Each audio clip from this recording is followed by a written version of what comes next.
A lo largo de nuestro alucinante viaje a través del tiempo, hemos tropezado 1000 veces con una misma pregunta. ¿Cómo será mañana la travesía que comenzamos al nacer? Como aquellos viejos marinos que se enfrentaron al precipicio más allá de los mapas.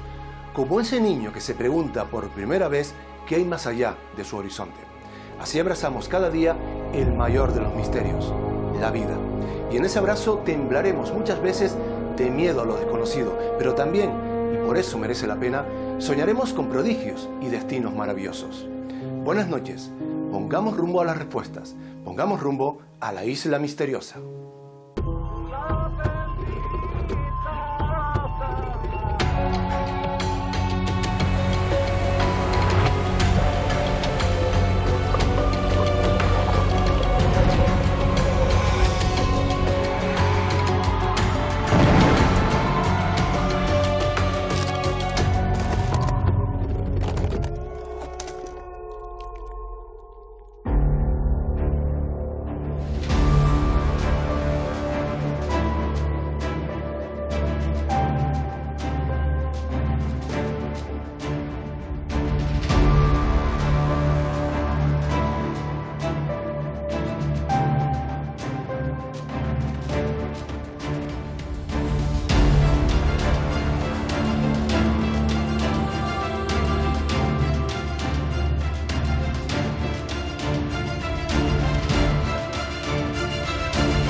Esta es nuestra isla, un rincón de encuentro junto al fuego, desde donde compartir historias insólitas ocurridas en Canarias.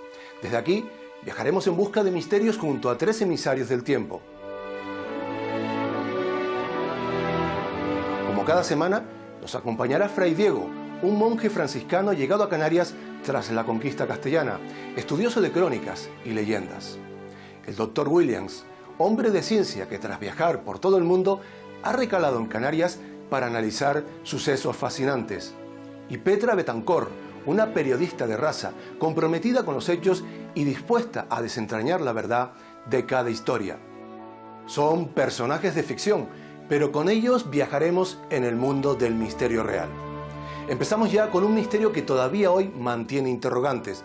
Para algunos fue un hecho milagroso y para otros un elaborado episodio de alucinación colectiva.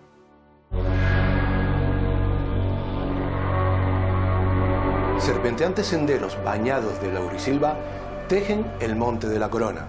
Aquí, al abrigo de ramas y troncos caprichosos, muchos caminantes aseguran haber sido testigos solitarios de luces extrañas o de presencias inquietantes entre las sombras. Quizás, afirman los escépticos, sugestionados por leyendas o habladurías.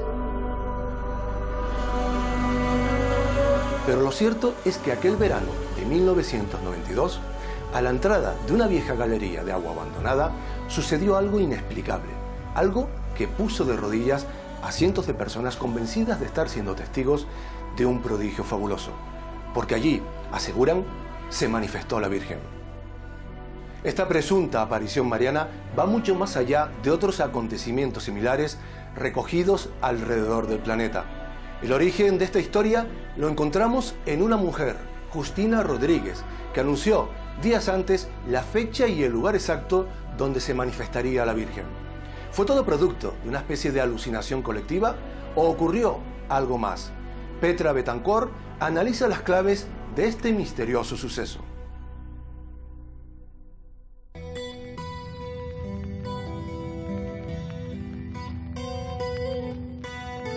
Vivimos en una época de tensiones, pendientes de noticias, gestas, sucesos y guerras en cualquier rincón del mundo.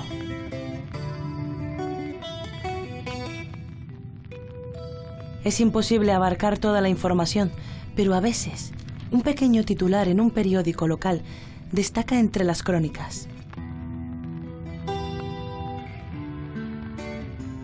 En el año 1992, una mujer dijo haber tenido una revelación y cientos de personas se congregaron para ser testigos de un fabuloso milagro.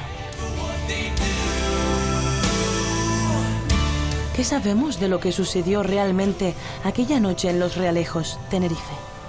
El enigma sigue vigente para muchos.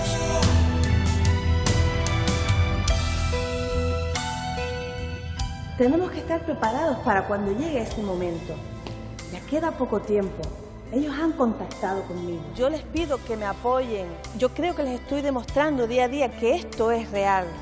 Esto es real. El origen de esta historia no la encontramos en luces o figuras misteriosas, sino en una mujer aparentemente normal, Justina Rodríguez. Porque la cuarta dimensión nos espera en el más allá. En los años 90 llega a Los Realejos Justina Rodríguez, una señora que procedía de Cuba. Se instala aquí, tenía diferentes ocupaciones, entrenadora deportiva, gimnasio, costurera, y después también pues empieza a desarrollar en su casa, el lugar donde lo tenía alquilado, pues curaciones con las manos.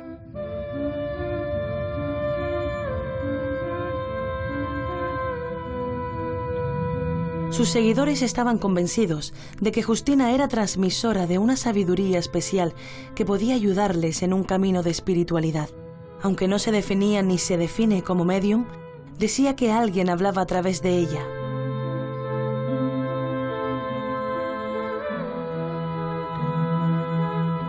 Ella recibía presuntamente el mensaje de forma mental, telepática, de un ente extraterrestre, Divina San Lorraine o Lorraine, ¿no? Que pues le daba una serie de mensajes que ella los sentía. El universo. Cientos de personas son testigos de sus prácticas. Acuden a sus charlas y confían en sus consejos espirituales. Formamos parte de ese todo. Y es ese todo a donde nos tenemos que dirigir. Tienen que tener fe, sobre todo tienen que tener fe. Hasta que un día... Como todos los lunes y en nuestro apartado de incógnita tenemos con nosotros a Divina Swan Lorín. Buenos días. No me acuerdo el tema del que estaba hablando y de repente dice que iba a aparecer la Virgen. Yo me quedé, yo dije, es que no me pensé nunca que todos los temas que ella hablaba, de repente estuviera relacionada a la Virgen. Pues justamente aquí en Los Realejos va a suceder esta aparición. En un lugar que queda del Mirador de la Corona hacia arriba, conocido por las personas más antiguas de aquí como la Cueva de Pedro. Yo creo que este programa se suceda hoy, lunes santo, no es de casualidad. Las casualidades no existen. Entre la Corona y el Asomadero, sobre las 3 de la madrugada. Vale.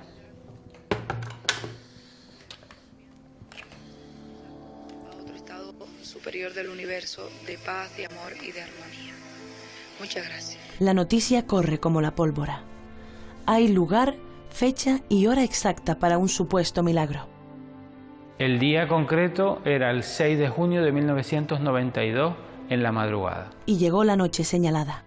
Gente que decía que no iba a aparecer, pero de la misma gente que a mí me decía que no iba a aparecer, subió arriba. Pero es que tampoco se esperó la magnitud de las personas que iban a estar arriba. Cuando llegamos ahí había un montón de gente, ya no se podía prácticamente aparcar. Esperamos a que aquello se desarrollara, que la gente empezara a congregarse en un punto. Sí recuerdo que había un punto en el que se congregaba todo el mundo. Estaba esa entrada a la galería de Fuente Pedro y allí estaba la famosa vela donde se colocaba y donde la gente decía que presuntamente podía aparecer allí la Virgen María. Al principio era muy tranquilo. También había gente rezando el rosario, otros cantando pues mantras, digamos, a lo mejor budistas. Muchos asistentes no vieron ni sintieron nada especial. Yo no vi nada. Estuve atento. No vi nada. Yo podría ser una de esas personas que iba descreída. Y claro, para esas otras personas, el yo no creer ya era un punto negativo. Si no crees, no ves. Pero otros aseguran todavía hoy haber tenido visiones difíciles de explicar, demasiados como para ignorar sus testimonios. Yo vi una luz naranja, flotando. Yo no sé si alguien más la vio, pero yo sí la vi. Fue un momento de catarsis colectiva, un momento de nerviosismo, un momento de grito, porque unos la veían de una forma, otros la veían de otra. Aquel lugar sí recuerdo que se llenó de luz, no sé cómo. Llama la atención que muchos testigos aseguran haber presenciado a la Virgen bajo la apariencia de diferentes advocaciones. Y precisamente por eso es aún más difícil definir qué ocurrió realmente. Si virgen hubo, era una y no otra, lo cual nos da a entender que estamos probablemente ante un fenómeno de sugestión, en el cual cada uno proyecta su deseo, proyecta sus ideales y cree ver aquello para lo que se estaba preparando. Cada uno creyó ver lo que necesitaba ver, nada más. Hace ya 30 años de todo aquello. Poco después, Justina Rodríguez abandonó Canarias al creer concluida, dijo, su labor espiritual. Hoy, desde Miami, en Estados Unidos, sigue convencida de la autenticidad de lo sucedido. Es una pena, después de casi 30 años, todavía haya gente que esté dudando en estas apariciones, que si fue verdad o fue mentira. Hubo gente que fue y no vio nada y siempre estaban pendientes de que yo no vi nada y yo quería verla, pero esas cosas no son así. Fue un momento extraordinario. Canarias es un punto importante en el planeta Tierra y algún día lo sabrán. Sea como fuere, la Fuente de Pedro es todavía lugar de peregrinación para muchos. Aquí se conserva el rastro de una noche que no ha vuelto a repetirse, pero que a pesar de las posibles explicaciones más terrenales, tiñe una vez más de misterio la historia reciente de las islas.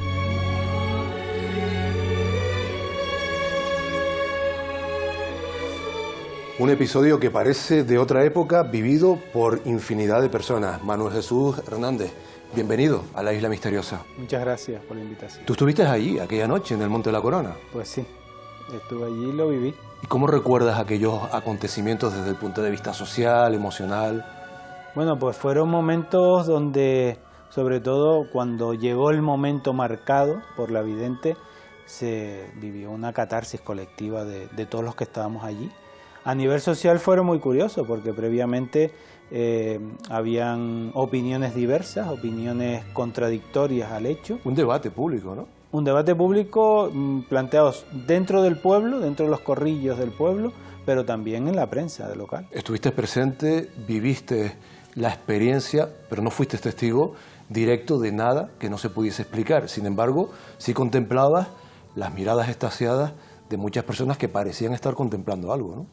Sí, aquello, lo que yo viví allí fue eso, fue ser testigo de un hecho, ver gente que veía a la Virgen de diferentes maneras, advocaciones, con detalles muy curiosos y concretos de algunas de esas advocaciones marianas o de esas iconografías de la Virgen, y también ver rostros de lágrimas, de alegría, porque era algo que había transmitido en ese momento Justina, de que sonriéramos con un pañuelo blanco, vestidos de blanco, con un pañuelo blanco, y que miráramos y que sonriéramos, porque la Virgen venía a traer paz. Y yo precisamente mantengo que no vi nada porque no vi. Porque así fue. Así fue, fueron luces por un lado, pero eran los flashes de las cámaras que estaban allí, de los periodistas y de los curiosos que estuvieron allí retratando y el momento, pero después veías esa otra parte de gente que fue allí en busca de algo, de una divinidad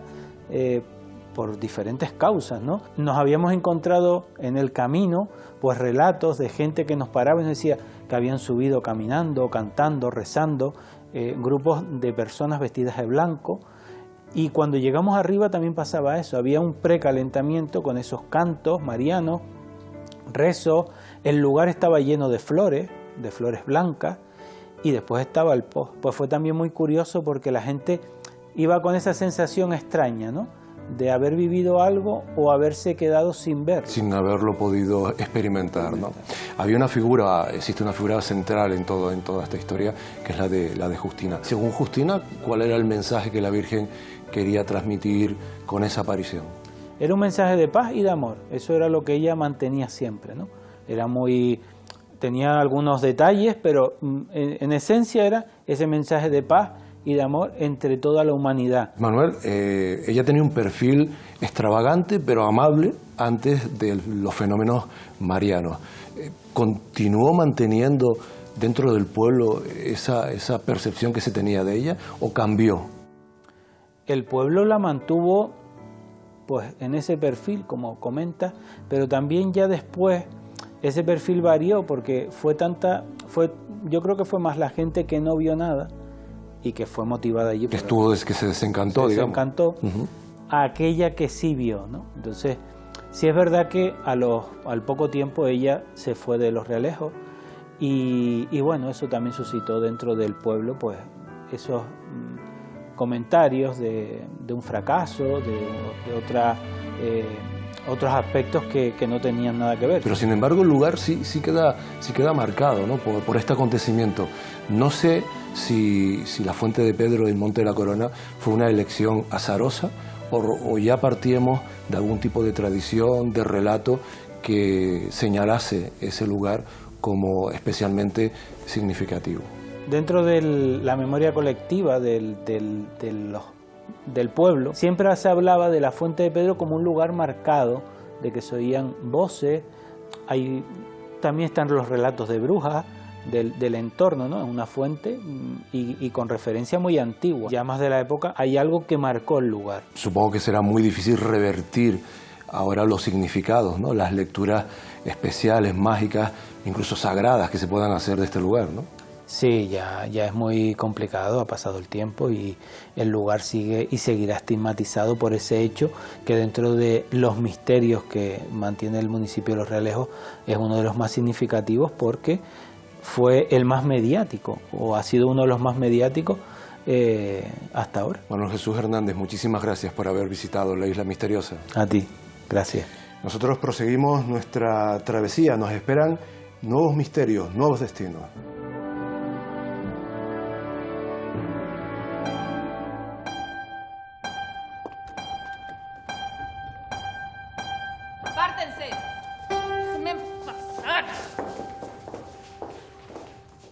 Sin mí, ni este convento ni sus casas existirían.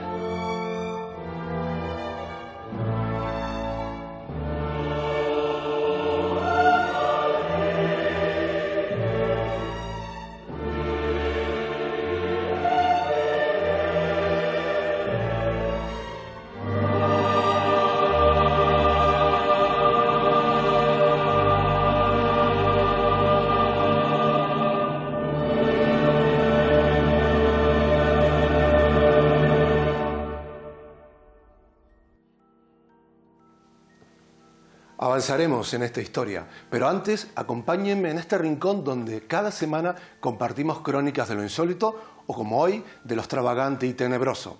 ¿Conocen a la extraña asociación que quiso convertir Canarias en la capital europea del satanismo? Abrimos los archivos de la isla.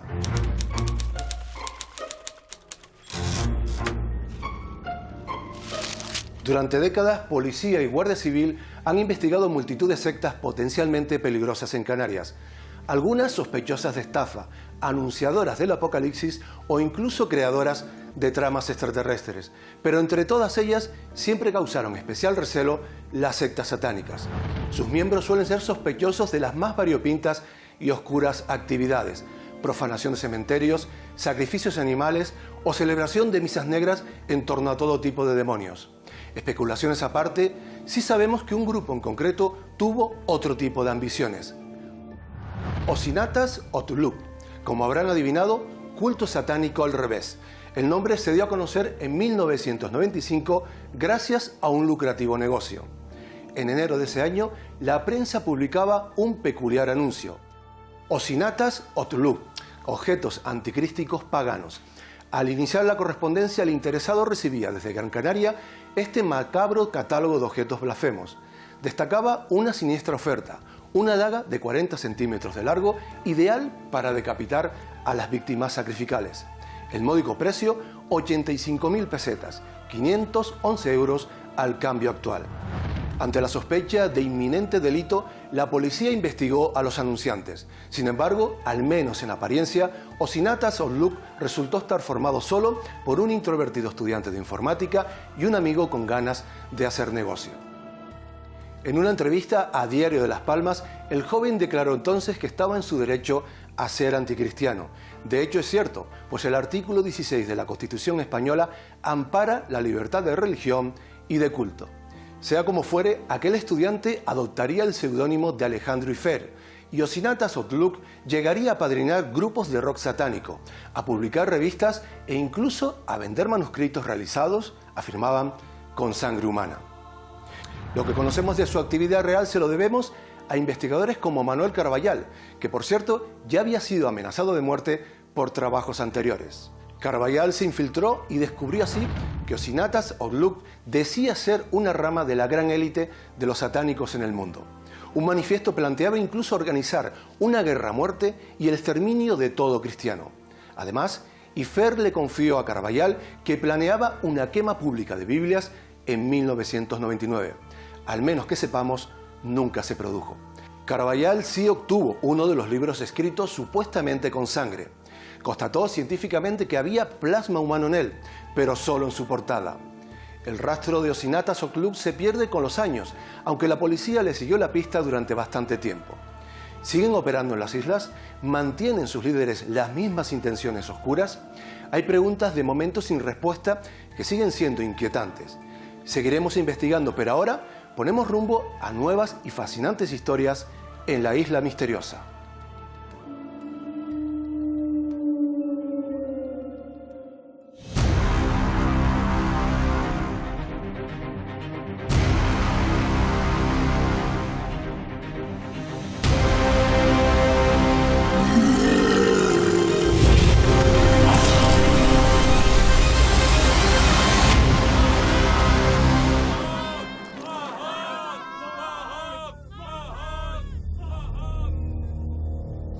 Una época de leyendas y de héroes. David Suárez, bienvenido a la Isla Misteriosa. Gracias por invitarme.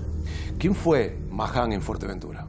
Pues fue un gigante que sorprendió a los normandos en la conquista y que se convirtió en todo un hito que ha llegado hasta nuestros días. Un poderoso mito, una leyenda. Cabe preguntarnos, ¿existieron los gigantes en Canarias? Junto a Fray Diego viajamos en busca de respuestas.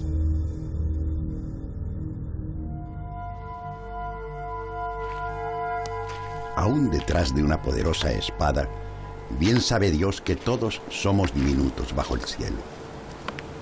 Pero de ser cierta la historia que me propongo narrar, ni tan siquiera el más osado podría evitar sentirse pequeño ante la inmensidad de su enemigo.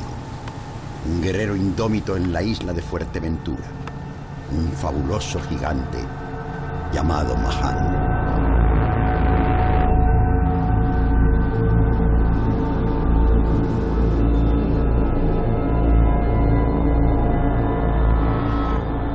Fueron aquellos días ciertamente difíciles para los deseosos de medrar en estas ínsulas. Señores y reyes se repartían tierras sobre el mapa y aguerridos soldados se preparaban para el asalto que les traería gloria o muerte.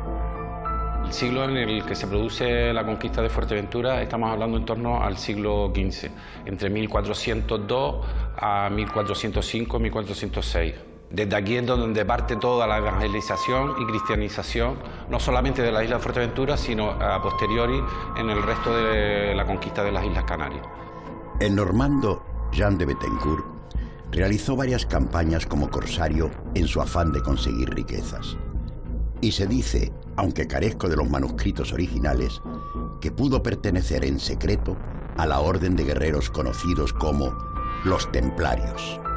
Jean de Bettencourt, según los historiadores, era un noble, un militar, un conquistador, un pirata. Resumiéndolo, yo diría que era un aventurero que venía buscando, pues hombre, lo que buscaban todos en aquella época. La intención era conquistar y colonizar las islas para uso propio, para tener un rédito económico y social importante para ellos. Acuciado por carencias que un señor y caballero jamás admitiría, y dispuesto a todo para sustentar su prestigio, Jean de Bettencourt arribó a Fuerteventura junto a Gadifié de la Salle con ansias de conquista. Mas encontraron la ínsula desierta.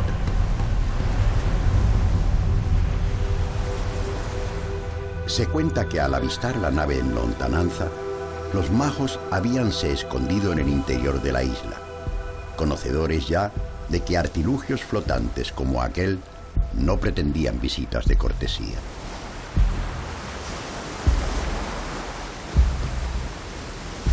volvería el normando a Fuerteventura, esta vez con exploradores indígenas de la ya conquistada Lanzarote.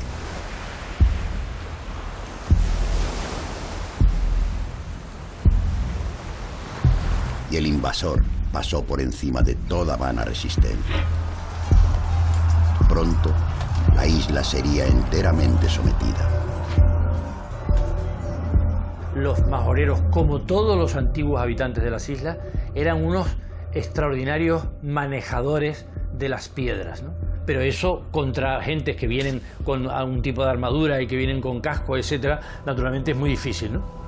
Por tanto, la desigualdad entre uno y otro es tremenda.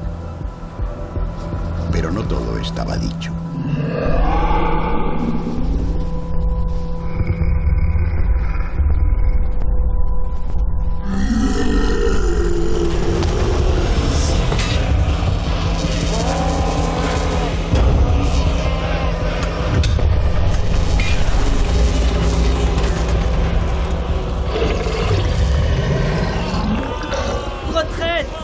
Aquella misión imposible aterrorizó y maravilló a los conquistadores, y un nombre quedaría grabado por siempre en su memoria. Mahan tenía las dos características, era alto, robusto y valiente, y por eso era temido. Un hombre muy alto, de una corpulencia pues, que no era normal para aquella época, ¿no? Nunca imaginó Bethencourt, curtido en decenas de campos de batalla, un enemigo a la altura bíblica de Goliat.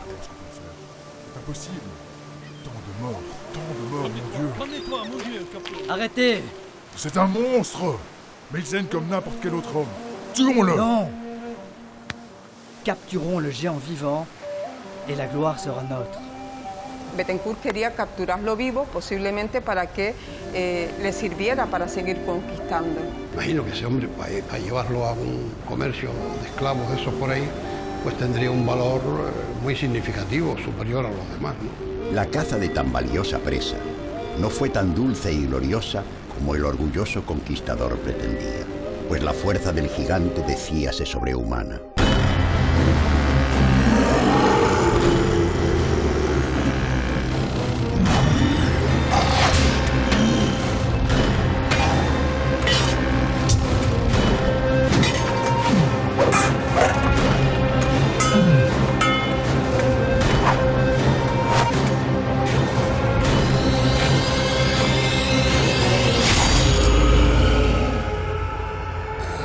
De madera, un buen palo, por bueno que sea, contra las espadas, y si además son muchos los que le atacan. De ser verdad esta leyenda, su cuerpo descansa hoy, dicen, en las faldas de una montaña. La montaña del Cardón es como llega a nuestros días, pero sin embargo Torriani, ¿vale? La nombra como la montaña de Mahan. De los estudios que hemos hecho de algunas piezas óseas localizadas en el Cardón, más que una población alta, es una población robusta, con huesos que delatan que esas personas trabajaron mucho y que eran fuertes. Vemos que los aborígenes siguen en la isla de Fuerteventura viviendo dentro de sus posibilidades probablemente hasta el siglo XVII. ¿Realmente existió Mahan? ¿Fue un insólito hecho de la creación o perteneció este guerrero a un pueblo oculto de gigantes? Lo que sí es ya imperecedero es su leyenda. Una historia que impacta, que nos asombra. David, ¿eran frecuentes estos relatos de gigantes? Bueno, tanto en Canarias como en el mundo vamos a encontrar siempre relatos de gigantes, ¿no? Es como un arquetipo. Los gigantes existen, o sea, el gigantismo es una enfermedad por problemas en el organismo, en el desarrollo, y bueno, actualmente hay gigantes, personas que llamamos gigantes, ¿no? Son personas de 2 metros y pico, que sorprenden por su tamaño, y probablemente el mito de los gigantes sea una supervivencia, un intento de explicar en la antigüedad cómo o por qué se producía esto. Además, todos los monumentos megalíticos que hay en el mundo, la forma de explicarlos más fácilmente era pues, que había habido una raza de gigantes en la antigüedad y que los habían erigido a ellos, ¿no? Y eso fue prácticamente hasta el siglo XIX. Aparte, todos los cuerpos mitológicos hablan de gigantes. En la Biblia hay gigantes, se hablan de gigantes en la antigüedad como vigilantes, observadores de la humanidad que tras el diluvio desaparecen.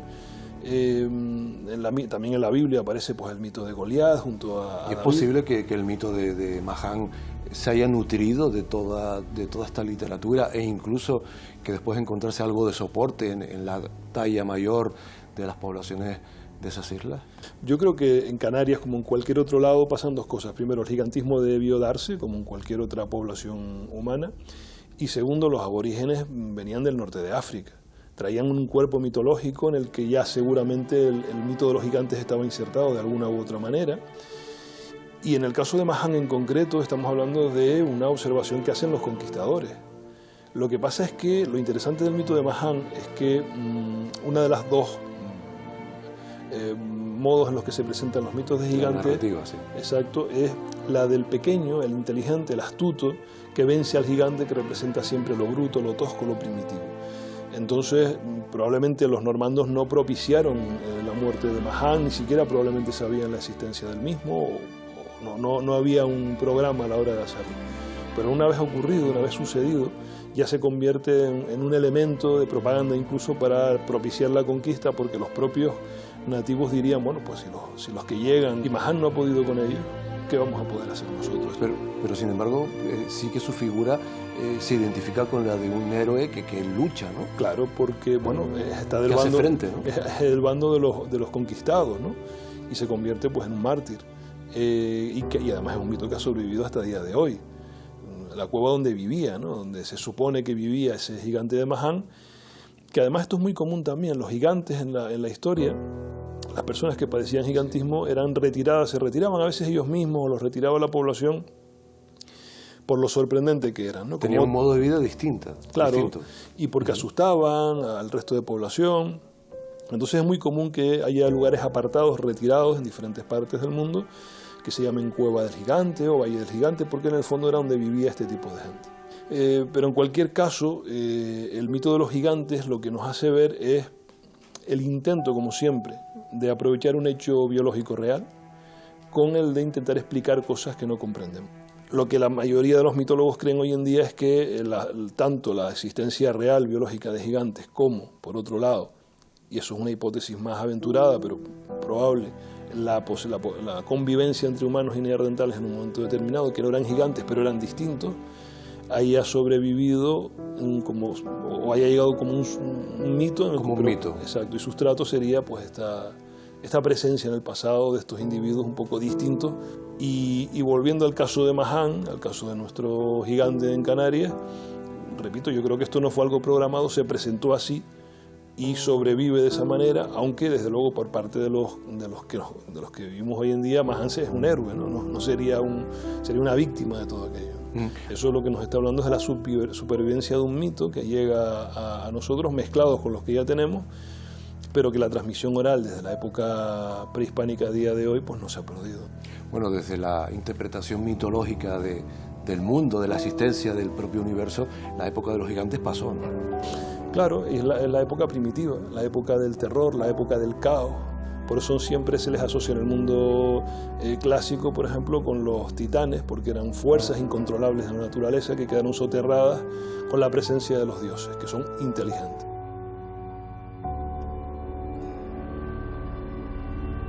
Lo que no hay que denostar el mito, por muy sorprendente que nos parezca, porque puede darnos explicación a cómo entendían los antiguos la realidad y lo que en esos lugares, esos emplazamientos, en esos procesos se produjo, si somos capaces de separar siempre, por supuesto, lo más exagerado del mito de lo que puede transmitir. David Suárez, muchísimas gracias por haber visitado la Isla Misteriosa. Gracias a usted. De un mito asombroso a otro tema apasionante, aquí, en la Isla Misteriosa. Por estos santos óleos y el amor de Jesucristo, que te acompañe la fuerza del Espíritu Santo. Amén. Amén.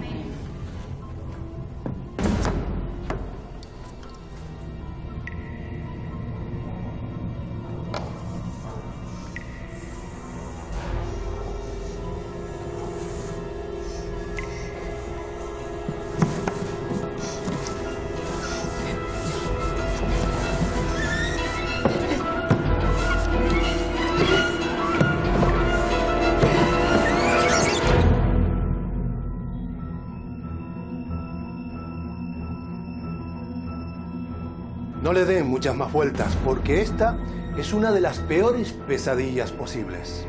Por suerte, ser enterrado vivo se reduce la gran mayoría de las veces a una terrible ensoñación, porque nadie daría por muerto a alguien que no los tuviera. O sí, viajamos con el Dr. Williams para conocer la inquietante historia de María Liberata de Gisla.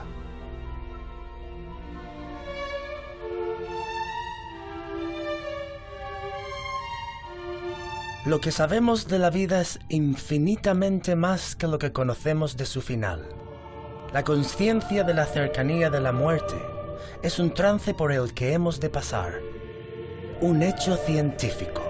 Pero el horror que ni siquiera puedo llegar a atisbar no es la guadaña, sino la pesadilla de poder ser enterrado en vida. Descubrir de pronto que falta aire y que no hay escapatoria posible. Esto mismo dicen que le sucedió a María Liberata de Gisla.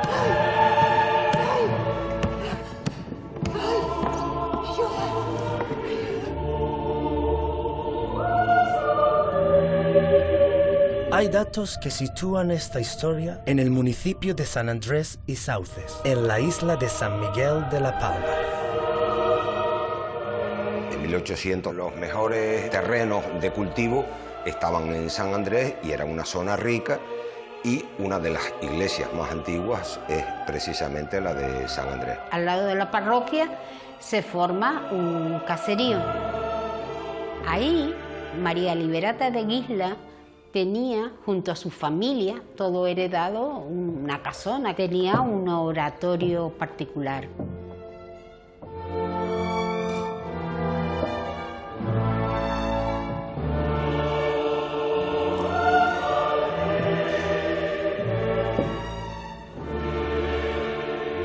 Era una de las millonarias de la época. Nació en 1722. Su hermano mayor, el primer conde de Gisla, Guiselín, que el rey Carlos III le dio incluso el título de regidor mayor de La Palma. Y se casó con un alto cargo, en este entonces era Domingo Vandevalle de Cervellón. En el siglo XVIII en La Palma, la cuna daba tanto poder como el dinero. Pero de sobra conocido es que el nombre no acompañaba siempre al buen carácter. Era una mujer distante, seca, seria, encerrada en ese estatus, en esa clase social a la que pertenecía, de la que siempre hizo gala. Ella era conocedora de su estirpe, de su cuna, pero ya de pequeñita demostró ser una déspota, malhumorada, era una persona odiada, temida incluso.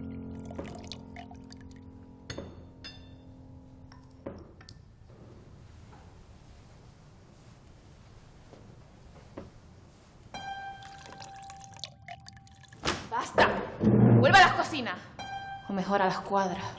Ahí pertenece.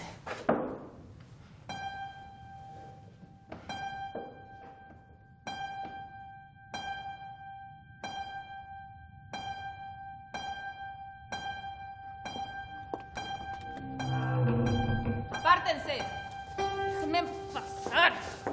En 1755, en la bajada de la Virgen de ese año, ella llegó allí y claro, no tenía sitio porque estaba todo abarrotado de gente y empezó a tumbar a todos los que encontraba porque quería llegar allí porque ella era la patrona de aquel convento. ¡Fuera! ¡Vamos! ¡Fuera de aquí! Así decían que era Liberata y así siguió siendo 50 años más, en los que no concibió hijos ni demasiados amigos, hasta que, como a todo mortal, quiso visitarla la muerte.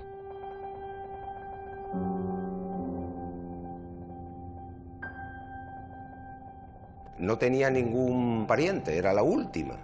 O sea que yo creo que igual murió en soledad. Era casi la dueña de San Andrés y cuando fue enterrada no creo que hicieron mucho boato y muchos rezos por ella. El cuerpo recibió cristiana sepultura, aunque hay quien dice que quizás no en el momento preciso.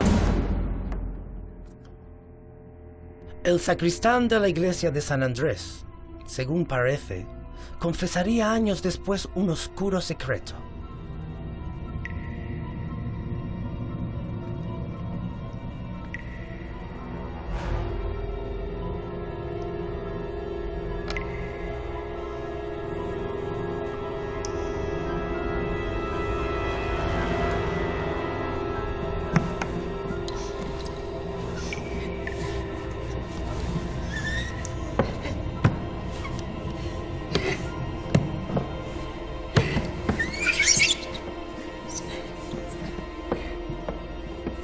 A los pocos días empiezan a aparecer los fenómenos curiosos de unos ruidos, y el sacristán oía ruidos y oía golpes y oía gemidos. Y se asusta.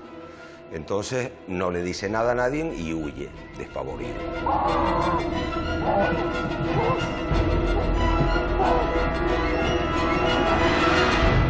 Sea como fuere, el sacristán decidió guardar silencio para que no lo tomaran por loco, porque algo así no podía ser verdad. ¿O sí? Hay casos a nivel forense que se ha visto que la persona fue enterrada, evidentemente, mientras vivía, y se ve por los intentos que se ven de romper o de arañar y de romper incluso el cajón. No era tan complicado que sucediera en épocas pasadas. Cuando fueron a hacer otro enterramiento de la misma familia, descubrieron un cuerpo en las escaleras de la cripta. ¿Qué fue lo que pasó? Pues lo que está descubierto desde hace ya mucho tiempo. No estaba realmente muerta, sino sufría una catalepsia, que es un estado donde parece que la persona ha fallecido, pero realmente no ha fallecido. Y es posible que esto sucediera, especialmente si se trata de personas mayores, como en este caso de la Liberata de Islas, que tenía 84 años. Después se cerró la cripta para siempre. ¿Quién sabe si en un futuro volverán a abrirla? ¿Y quién sabe si lo que encontrarán despejará o agrandará el misterio?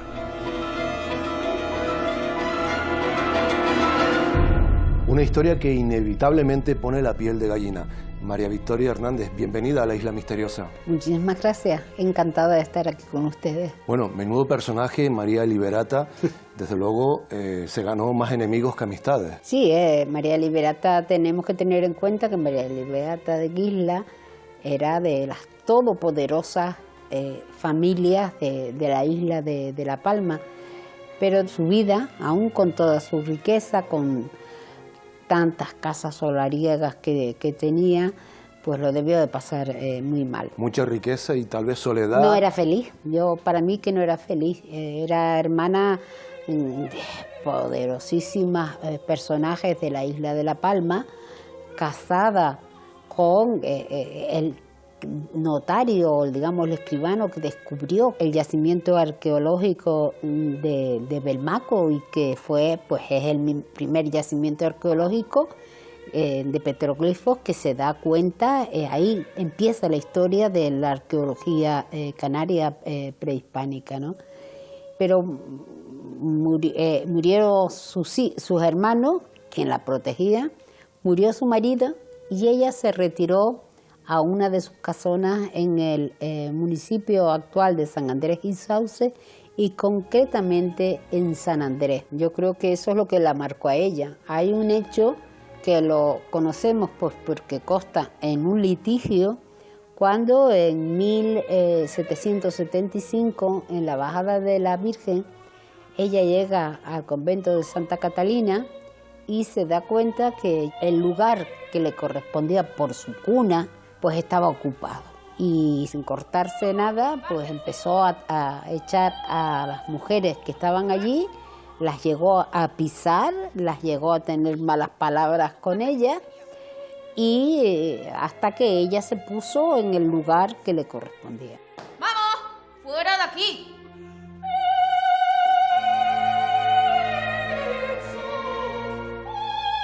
Eso marca a Liberata en su carácter, en su manera de y en ser. El pueblo también, ¿no? La manera de contemplarla a partir de ese momento, ¿no? María Liberata muere en San Andrés, en su casa, en su cama, en el año 1806. Y es enterrada en una cripta de la propia familia. Bien, pasaron unos años, pocos, y se necesita esa cripta otra vez para hacer otra exhumación. Para volver a utilizarla, sí. Y cuando llegaron, se dieron cuenta de que en la escalera había un cuerpo con una piedra en la mano queriendo salir de la cripta. O sea, María Liberata fue enterrada viva. Fue enterrada viva. Años después, en los años, creo que en 1987, Juan Francisco Navarro, el arqueólogo, y su equipo hicieron una excavación en esa zona y bueno, pues en los informes apuntan que posiblemente esa leyenda que todavía el pueblo de San Andrés lo mantiene transmitido de generación en generación, que tenía avisos de ser real cuando encontraron un cuerpo femenino fuera de el lugar que le correspondía por su categoría social. Me pongo en el cuerpo, en la persona del sacristán, lo tuvo que haber pasado fatal, es decir, que tendría que tener remordimiento si él llega a tener la suficiente valor para poder intervenir, pues quizás María Liberata hubiera vivido más años, la hubieran auxiliado o sería muy diferente la historia que estamos contando. De haber contado María Liberata con más amistades, tal vez el desenlace también habría sido diferente. Mucha más gente acompañándola, velándola, quizás alguien se habría percatado de su estado real. Yo creo, José Gregorio, que a María Liberata le dieron todo el boato habido y por haber. En esa época, recordemos que los entierros eran que se acercaba a todo el mundo por curiosidad, pero también por obligación también. Pero es que venía gente de todos lados a esos entierros y además comían calientito y buen vino. Es decir, el refrigerio no es como ahora, que coges el coche y te vas. Quizás ese alborozo también pudo haber silenciado los gemidos o los quejidos. Los gritos de ella pidiendo auxilio, pidiendo que la sacaran, que estaba viva. La verdad es que la historia dice que, bueno, pues que murió como vivió. Yo creo que eso es demasiado cruel para juzgar a una mujer que, bueno, pues con sus amarguras, yo la entiendo o casi la entiendo, ¿no? Una historia realmente tremenda de la que podemos extraer también alguna que otra lección. María Victoria Hernández, muchísimas gracias por haber visitado la Isla Misteriosa. Gracias a ustedes, siempre preparada para divulgar y dar a conocer. Muchas gracias.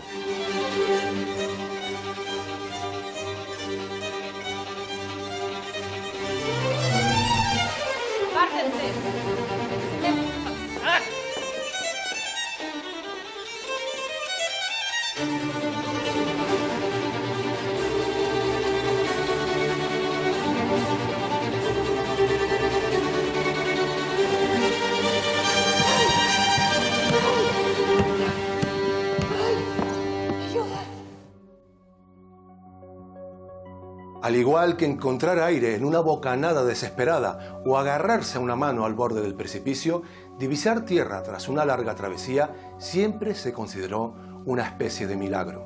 Bendecido sea el que sin negar su origen mortal y su miedo, afronta el incierto destino con la fe de un gigante. Porque podemos huir a ciegas de tormentas imposibles, o podemos atravesarlas juntos. Descifremos con decisión los abismos y misterios que nos rodean, pero también los que habitan en nuestro interior y nos desvelan. Y así, pase lo que pase, lleguen o no las respuestas que esperamos, este será siempre un trayecto de vida fascinante. Buenas noches, les espero la semana que viene aquí, en la Isla Misteriosa.